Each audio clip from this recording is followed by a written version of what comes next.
Investment और finance की जानकारी के लिए Finnovations.com चैनल को जरूर सब्सक्राइब करें और नोटिफिकेशंस पाने के लिए बेल आइकन पर क्लिक करें। नमस्कार। तो आज हम बात करने वाले हैं उस टर्निंग पॉइंट के बारे में जिसने मिस्टर वॉरेन बफेट की जिंदगी को पूरी तरह से बदल डाला और आगे चलकर वो दुनिया के तीसरे सबसे अमीर इंसान बन गए। मिस्टर वॉरेन बफेट को बचपन से ही पढ़ने का शौक है। बचपन से उन्होंने किताबें पढ़ना शुरू किया। उन्होंने बचपन में 1000 Ways to Make $1000 से किताब पढ़ी थी और वहां से उन्हें कुछ बिजनेस आइडियाज मिली जिन्हें उन्होंने परस्यू करना शुरू किया। उन बुक्स में दी गई आइडियाज के बेसिस पर उन्होंने कई सारे छोटे मोटे बिजनेसेस शुरू किए और उनसे अच्छा खासा पैसा भी कमाया और बाद में उन पैसों को इन्वेस्ट भी करने लगे। इन्वेस्टमेंट में उनकी बचपन से ही रुचि थी। जब वो 11 साल के थे तभी से उन्होंने स्टॉक मार्केट में इन्वेस्ट करना शुरू किया। शुरुआत में कई बार उन्हें लॉसेस हुए तो उन लॉसेस से सीखकर अपने इन्वेस्टमेंट स्ट्रेटेजीज को वो और भी स्ट्रॉन्ग बनाने लगे। जब वो 19 साल के थे तब उन्होंने द इंटेलिजेंट इन्वेस्टर की किताब पढ़ ली और ये किताब उनके लाइफ के लिए एक टर्निंग पॉइंट साबित हुई। द इंटेलिजेंट इन्वेस्टर को पढ़ने के बाद मिस्टर वॉरेन बफेट बुक के जो ऑथर थे यानी मिस्टर बेंजामिन ग्राहम और मिस्टर डेविड डॉड इन दोनों से काफी इन्फ्लुएंस हुए। बिजनेस एडमिनिस्ट्रेशन में बैचलर ऑफ साइंस की डिग्री कंप्लीट करने के बाद वो MS that is master of science के लिए कॉलेज ढूंढ रहे थे। एक्चुअली शुरुआत में उन्हें लगा कि मिस्टर बेंजामिन ग्राहम और मिस्टर डेविड डॉड ये लोग मर चुके हैं, लेकिन जब वो डिफरेंट कॉलेजेस की इन्फॉर्मेशन चेक कर रहे थे तब उन्हें पता चला कि मिस्टर बेंजामिन ग्राहम और मिस्टर डेविड डॉड दोनों भी कोलंबिया यूनिवर्सिटी में पढ़ाते हैं। जिसके बाद उन्होंने 2 मिनट भी वेस्ट ना करते हुए वहां पर एडमिशन लेने का फैसला किया और वहां पर एडमिशन लेने के बाद वो सीधे बेंजामिन ग्राहम से इन्वेस्टमेंट के लेसन सीखने लगे।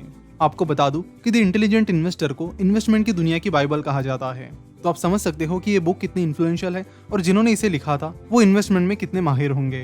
तो जब mister Warren Buffett Columbia University में पढ़ रहे थे तभी उन्हें पता चला कि मिस्टर बेंजामिन ग्राहम की जो इन्वेस्टमेंट कंपनी है दैट इज ग्राहम न्यूमैन, उसने गायको इस इंश्योरेंस कंपनी में 50% स्टेक खरीद लिया है। जिसके बाद बेंजामिन ग्राहम गायको के चेयरमैन बन गए हैं। गायको का जो हेडक्वार्टर था वो वॉशिंगटन में था, तो मिस्टर बफेट तुरंत वॉशिंगटन के लिए निकल पड़े। तो जिस दिन वो वहां पर पहुंचे वो सैटरडे था और सैटरडे गायको का ऑफिस बंद रहता था, लेकिन वहां के जो गेट कीपर थे उन्होंने कहा कि अंदर कंपनी के एक पर्सन है जिन्हें वो मिल सकते हैं। तो जब मिस्टर बफेट अंदर गए तो वहां पर कंपनी के एक एम्प्लॉय मिस्टर लॉरिमल डेविडसन थे जो ऑफिस में बैठकर उस दिन अपना काम कर रहे थे और आगे चलकर वो गायको के सीईओ भी बने। तो मिस्टर डेविडसन ने बफेट से पूछा कि आपको क्या काम है। तो उसके बाद मिस्टर बफेट ने उनसे कहा कि वो मिस्टर बेंजामिन ग्राहम के स्टूडेंट हैं और वो यहाँ पर गायको के बिजनेस मॉडल को और बिजनेस को समझने के लिए आए हैं। उसके बाद मिस्टर डेविडसन ने उन्हें पूरे इंश्योरेंस बिजनेस की जानकारी दी कि इंश्योरेंस बिजनेस कैसे काम करता है, कैसे इस बिजनेस में प्रॉफिट कमाया जा सकता है, क्या क्या अपॉर्चुनिटीज है। साथ ही गायको की जो कॉम्पिटिटिव एज थी यानी बाकी इंश्योरेंस कंपनी से गायको कैसे अलग था, इसके बारे में उन्होंने मिस्टर बफेट को बताया। और मिस्टर बफेट कहते हैं कि उस दिन उनकी जिंदगी बदल गई क्योंकि उस दिन उन्हें पता चला कि प्रैक्टिकली इन्वेस्टमेंट को कैसे समझना होता है, किन किन चीजों को देखना होता है और कितना इन डेप्थ एनालिसिस आपको करना होता है। और आपको बता दूं कि बाद में मिस्टर बफेट ने गायको में हेवीली इन्वेस्ट किया और फिलहाल गायको वॉरेन बफेट की कंपनी बर्कशायर हैथावे की सब्सिडियरी कंपनी है, यानी आगे चलकर मिस्टर बफेट गायको के ओनर ही बन गए। तो ऐसी चीजें हमें बताती है कि दुनिया में कुछ भी नामुमकिन नहीं है। साथ ही मिस्टर बफेट कहते हैं कि द इंटेलिजेंट इन्वेस्टर ने उनका इन्वेस्टमेंट के प्रति जो नजरिया था उसे पूरी तरह से बदल दिया था। वो कहते हैं कि वो आज भी इंटेलिजेंट इन्वेस्टर में दिए गए प्रिंसिपल्स को फॉलो करते हैं। और चैप्टर नंबर 8 और चैप्टर नंबर 20 ये दो इंटेलिजेंट इन्वेस्टर बुक के ऐसे चैप्टर्स हैं जिन्हें वो बार बार पढ़ना पसंद करते हैं और उनकी इन्वेस्टमेंट फिलोसॉफी पर इन 2 चैप्टर्स का काफी ज्यादा इंपॉर्टेंस है। तो क्विकली समझ लेते हैं कि चैप्टर नंबर 8 और चैप्टर नंबर 20 में क्या क्या चीजें बताई गई है। चैप्टर नंबर 8 का नाम है the investor and market fluctuations. इस चैप्टर में बताया गया है कि इन्वेस्टर्स को मार्केट में जो शेयर प्राइस फ्लक्चुएशंस चलते रहते हैं उनको किस तरह से देखना चाहिए। इस चैप्टर में बताया गया है कि फ्लक्चुएशंस मार्केट का एक पार्ट है, यानी शॉर्ट टर्म में स्टॉक मार्केट में जो फ्लक्चुएशंस होते हैं वो आपको जरूर देखने मिलेंगे। तो उन फ्लक्चुएशंस को देखकर कई सारे लोग उन फ्लक्चुएशंस के बहाव में आकर क्विक प्रॉफिट कमाने की कोशिश करते हैं, यानी स्पेकुलेट यानी सट्टेबाजी करने की कोशिश करते हैं। तो मिस्टर ग्राहम कहते हैं कि अगर आपको स्पेकुलेशन करना है तो वो चीजें आपकी इन्वेस्टमेंट एक्टिविटी से अलग रखनी चाहिए, यानी आपको कभी इन्वेस्टमेंट और स्पेकुलेशन दोनों को मिक्स नहीं करना चाहिए क्योंकि उनके अनुसार इन्वेस्टमेंट वो नहीं होती है जहां पर शेयर प्राइस देखकर इन्वेस्ट किया जाता है। इन्वेस्टमेंट वो होती है जहां पर बिजनेस के फाइनेंशियल स्टेटमेंट, बिजनेस की ग्रोथ, अच्छा वैल्यूएशन, ये सारी चीजें देखकर की जाती है। तो मार्केट फ्लक्चुएशंस के लिए सारे इन्वेस्टर्स को साइकोलॉजिकली और फाइनेंशियली रेडी होना चाहिए। मार्केट में चल रहे फ्लक्चुएशंस को देखते हुए बहुत सारे लोग स्टॉक मार्केट को टाइम करना शुरू करते हैं, यानी ये प्रेडिक्ट करना शुरू करते हैं कि कब स्टॉक मार्केट अप जाएगा और कब नीचे आएगा और फिर उन अप्स एंड डाउन्स के अनुसार वो इन्वेस्टमेंट करना शुरू करते हैं। तो यहाँ पर मिस्टर बेंजामिन ग्राहम सारे इन्वेस्टर्स को वार्न करते हैं कि आपको स्टॉक मार्केट को टाइम करने की कोशिश नहीं करनी चाहिए क्योंकि स्टॉक मार्केट कब क्या रहेगा और कहाँ जाएगा ये कोई भी नहीं बता सकता। आपका फोकस स्टॉक मार्केट की बजाय उस पर्टिकुलर बिजनेस पर होना चाहिए, कि वो बिजनेस कैसे परफॉर्म कर सकता है आने वाले टाइम में, और आपको उसकी फोरकास्टिंग करनी चाहिए। तो मार्केट या किसी पर्टिकुलर स्टॉक की शेयर प्राइस प्रेडिक्ट करने के बजाय आपको उस बिजनेस का डिटेल एनालिसिस करना चाहिए, उसके बिजनेस ग्रोथ को समझना चाहिए, वो कैसे आगे चलकर परफॉर्म कर सकता है ये सोचना चाहिए, और उसके अनुसार इन्वेस्टमेंट करनी चाहिए। उसके बाद उन्होंने बाय लो सेल हाई इस अप्रोच के बारे में बात की है। बहुत सारे इन्वेस्टर्स बाय लो सेल हाई इस अप्रोच की मदद से इन्वेस्ट करते हैं, यानी जब स्टॉक मार्केट बहुत ज्यादा गिर जाता है तब ये लोग शेयर्स को खरीदते हैं, और जब मार्केट बहुत ऊपर चला जाता है तो ये लोग उन शेयर्स को बेच देते हैं। लेकिन ये जो एक्टिविटी है ये भी एक स्पेक्युलेटिव एक्टिविटी है, जिसमें आप बिजनेस पर फोकस करने के बजाय उसके शेयर प्राइस पर फोकस करते हो, जिसमें शेयर प्राइस डाउन होती है आप उसे खरीदते हो और शेयर प्राइस ऊपर जाती है आप उसे बेच देते हो। लेकिन मार्केट में कई सारी कंडीशंस ऐसी होती है जो पहली बार हो रही है, जिसके चलते आप ये प्रेडिक्ट नहीं कर सकते कि कब मार्केट ऊपर जाएगा और कब नीचे।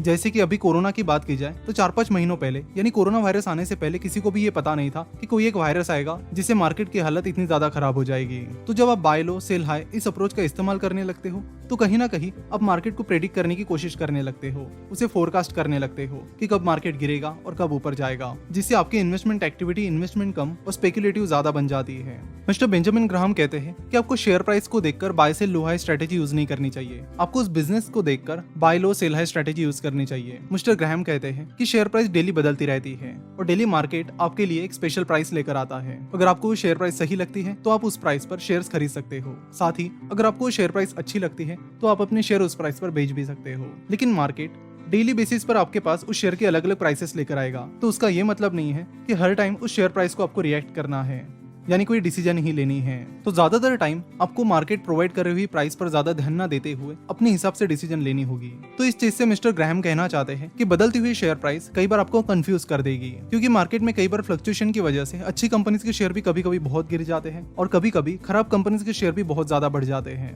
तो आप बदलती हुई शेयर प्राइसेस को रिएक्ट करोगे तो आपको लॉस होना तय है। इसलिए मिस्टर ग्राहम कहते हैं कि आपको इस तरह अज्यूम करना है कि जैसे कि स्टॉक मार्केट है ही नहीं और ना ही वो डेली बेसिस पर आपके पास कोई शेयर प्राइस लेकर आ रहा है। आपको बस उस बिजनेस को एनालाइज करना है और खुद ही उस बिजनेस का वैल्यूएशन निकालना है और उस वैल्यूएशन के बेसिस पर तय करना है कि जब मैंने इस शेयर को खरीदा था तब उसका वैल्यूएशन क्या था और अब फिलहाल इस कंपनी का वैल्यूएशन क्या है। अगर वो वैल्यूएशन आपने जब शेयर खरीदा था उससे ज्यादा है तो उसका मतलब है कि डायरेक्शन सही है और कंपनी भी अच्छा परफॉर्म कर रही है। तो वो कहते हैं कि आपको कंपनी की बिजनेस परफॉर्मेंस को देखकर अपनी डिसीजंस लेनी चाहिए, ना कि बदलती हुई शेयर प्राइसेस को देखकर। और इसलिए आपको एक चीज करनी होगी कि अज्यूम करना होगा कि स्टॉक मार्केट है ही नहीं और डेली बदलती हुई प्राइसेस पर आपको ध्यान नहीं देना होगा। आपको ध्यान देना होगा कंपनी पर, उसके बिजनेस पर और उसके फाइनेंशियल डिटेल्स पर। तो यहाँ पर मिस्टर बेंजामिन ग्राहम कहते हैं कि आपको स्पेक्युलेटर और इन्वेस्टर इन दोनों चीजों को अच्छे से समझना होगा। स्पेक्युलेटर का काम है कि मार्केट के जो फ्लक्चुएशंस हैं उन्हें प्रेडिक्ट करते रहना और उससे प्रॉफिट कमाने की कोशिश करते रहना, और इसमें मिस्टर बेंजामिन ग्राहम के अनुसार ज्यादातर टाइम लॉस ही होता है। वही जो इन्वेस्टमेंट होती है उसमें आपका प्राइमरी कंसर्न ये होता है कि अच्छे बिजनेसेस को अच्छी प्राइस पर खरीदना और बाद में उस कंपनी की ग्रोथ का हिस्सा बनना और उसी से प्रॉफिट कमाना। अब बात करते हैं द इंटेलिजेंट इन्वेस्टर के 20th चैप्टर की, जिसका नाम है margin of safety as the central concept of investment. Margin of safety आपको फ्यूचर में होने वाले लॉसेस से बचाने की कोशिश करता है, लेकिन उसका यह मतलब नहीं है कि मार्जिन ऑफ सेफ्टी से आपको लॉस ही नहीं होगा, और आपकी इस लॉस की प्रोबेबिलिटी को कम करने के लिए आपको डाइवर्सिफिकेशन करना होता है। तो डाइवर्सिफिकेशन का रूल कहता है कि आपको अपना सारा पैसा एक ही कंपनी में इन्वेस्ट नहीं करना होता है। अगर कोई कंपनी बहुत अच्छी भी है, सब कुछ उसका बहुत अच्छा भी है, तो भी आपको अपना सारा पैसा एक कंपनी में नहीं इन्वेस्ट करना चाहिए। आपको हमेशा अपना इन्वेस्टमेंट पोर्टफोलियो डाइवर्सिफाई करना चाहिए, यानी आपको कुछ अलग अलग कंपनीज में इन्वेस्ट करना चाहिए। मार्जिन ऑफ सेफ्टी इस कॉन्सेप्ट को समझने के लिए आपको इंट्रिंसिक वैल्यू और वैल्यूएशन को डिटेल में समझना होता है, और ये टॉपिक एक काफी लेंथी टॉपिक है जिस पर हमने सेपरेटली कोर्स बनाया है जिसका नाम है वैल्यू इन्वेस्टिंग, और उसमें हमने इंट्रिंसिक वैल्यू और बाकी चीजों को कवर किया है। तो इस 20th चैप्टर में मिस्टर बेंजामिन ग्राहम ने 4 बहुत इंपॉर्टेंट प्रिंसिपल्स बताए हैं। मिस्टर ग्राहम कहते हैं कि कोई भी इन्वेस्टमेंट आपको बिजनेस की तरह करनी चाहिए, तभी वो एक इंटेलिजेंट इन्वेस्टमेंट मानी जाएगी। यानी जब आप इन्वेस्टमेंट कर रहे हो तब आपको एक बिजनेसमैन की तरह भी सोचना होगा। तो जब भी आप कोई इन्वेस्टमेंट कर रहे हो तो आपको सोचना होगा कि क्या आप कोई इन्वेस्टमेंट कर रहे हो या फिर स्पेकुलेशन। तो इन्वेस्टमेंट के टाइम जो भी एक्टिविटी आप कर रहे हो आपको ये समझना होगा कि एग्जैक्टली आप क्या कर रहे हो। दूसरा इंपॉर्टेंट रूल ये है कि अपना पैसा खुद मैनेज करो, यानी आपके पैसों से आपको क्या करना है ये आप खुद डिसाइड करो, ना कि ये काम किसी और को दो। वो कहते हैं कि अगर आपको अपना बिजनेस या अपनी इन्वेस्टमेंट किसी और को चलाने के लिए देनी है तो मेक श्योर करो कि वो ऐसे लोग हैं जिनकी इंटीग्रिटी और एबिलिटी पर आपको पूरा भरोसा है। तीसरा रूल ये है कि कोई भी ऐसी इन्वेस्टमेंट मत करो कि जिसमें बेसिक कैलकुलेशन करने के बाद प्रॉफिट के चांसेस कम निकलते हो। और चौथा और इम्पोर्टेंट रूल ये है कि अपने नॉलेज और एक्सपीरियंस पर भरोसा रखो। अपने नॉलेज और एक्सपीरियंस के बेसिस पर अगर आपको लगता है कि किसी पर्टिकुलर कंपनी में इन्वेस्टमेंट आपके लिए बहुत अच्छी हो सकती है, तो आप करेज के साथ उसमें इन्वेस्ट कीजिए। और उस टाइम बहुत सारे लोग आपसे डिसएग्री भी करते हैं तो भी कोई बात नहीं, आपको हमेशा अपने नॉलेज और एक्सपीरियंस पर भरोसा दिखाना होगा और सही टाइम पर करेज भी दिखाना होगा। तो इन्वेस्टमेंट एनालिसिस, पेशेंस, इन चीजों के अलावा करेज भी इन्वेस्टमेंट के लिए एक बहुत इंपॉर्टेंट चीज मानी जाती है। तो ये थी द इंटेलिजेंट इन्वेस्टर के चैप्टर 8 और चैप्टर 20 की समरी। द इंटेलिजेंट इन्वेस्टर इस बुक की समरी का एक पार्ट हम ऑलरेडी अपलोड कर चुके हैं, जिसे आप नीचे डिस्क्रिप्शन में दी गई लिंक पर क्लिक करके देख सकते हो। वीडियो देखने के लिए और हमसे जुड़े रहने के लिए आपका बहुत बहुत धन्यवाद।